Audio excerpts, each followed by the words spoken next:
I want to get into this track that I did with Sammy Adams on my own. So I produced this one with Gyrefunk. Yeah, I burn blunts, not bridges. Think I found a queen in between y'all bitches. Rags to riches, I'm in my bag, sitting business, fucking positions. It's like I'm smashing a gymnast. You got something that I really like. No, you got the hot sauce like you pretty life. I know, you said you ain't like the city type, but tonight let me show you what it's really like. On my own, on my own. On my own, land on my own. Yeah. Definitely go and follow Sammy Adams. He's a beast. Gyrefunk is a producer from the Bay Area. Before the pandemic, he would come here a lot and we would just cook up records. Like we'd be in here and do like 5, 6 records in a night. We'd be super productive with it. I want to show you guys the behind the beat of this track. This is the beat that I did with Gyrefunk.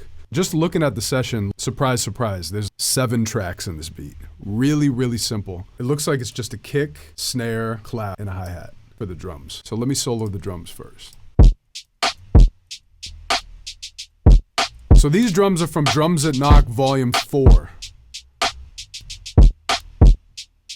It's the We Did It kick,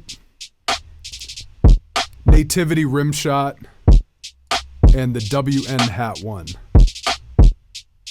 I like the drums. They're a little more gritty. I would probably mix it a little bit differently today. This is not the final mix. Final track ended up getting mixed differently. So that's the drum pattern. I remember when I did the drum pattern on this, I did it on Ableton Push. This beat is so simple, it's wild.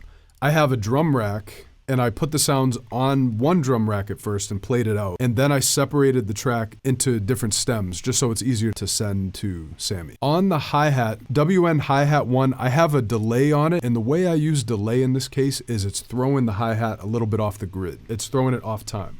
The second plugin I have is a widener. That's a plugin that I made with delay. What it's doing basically is just a Haas effect. I'm just doing it with Ableton stock plugins. The left channel is 8 milliseconds off the grid and the right is 1 millisecond. So since they're off time, it's giving it the effect like it's in 3D. Then I took the utility plugin, I turned down the mid side a little bit just to kind of tighten up the sound. And then I added an EQ on it just to cut everything below like 735 hertz and a little bit of top end. After that, I have the melody. It's just a synth incomplete. I threw it off the grid, 44 milliseconds, did some EQ and a dip at 216, and I sidechained it to the kick. So this is what it sounds like.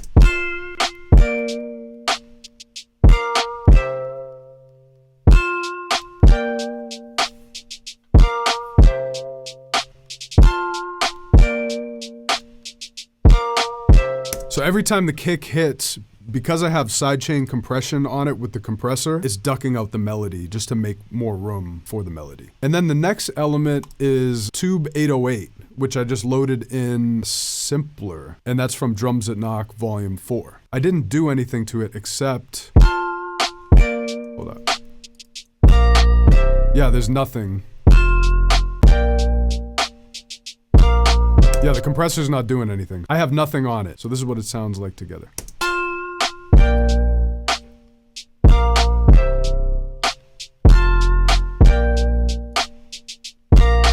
And this one's a pretty rough mix. Obviously the final track sounds way more clean. This was the one that I sent over to Sammy that had him write into it. That's the verse part, and then we have the hook part. Just a change up.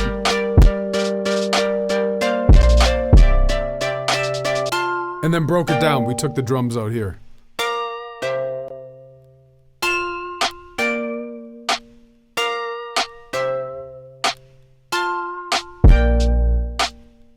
And that's pretty much it. I mean, that's the whole track. I wanted to show this one because I really love how this track came out. Even in all of its simplicity, it smacks. It gave room for Sammy to really shine through. An interesting thing, like I was saying earlier, is sometimes I'll just go crazy on a track and have 100 tracks and just go wild with effects and bass drops and panning and go crazy. Other times I will go super minimalist, make it so the vocalist has a chance to shine through. I'm a fan of doing both. Flex your chops, go crazy and make a crazy beat. Other times, lay back and do something so simple, it's almost too simple. I'm a fan of simplicity. I love tracks that are just so utterly simple, and this is an example of that. You don't have to prove yourself on a track. Think about what is best for the song. On the master, this is what I did. FabFilter Pro Q2, a little bit of a low cut, starting at like 26 hertz, and I just did a dip, not even a full cut, and I boosted the highs at about 10K, 9K. Glue compressor.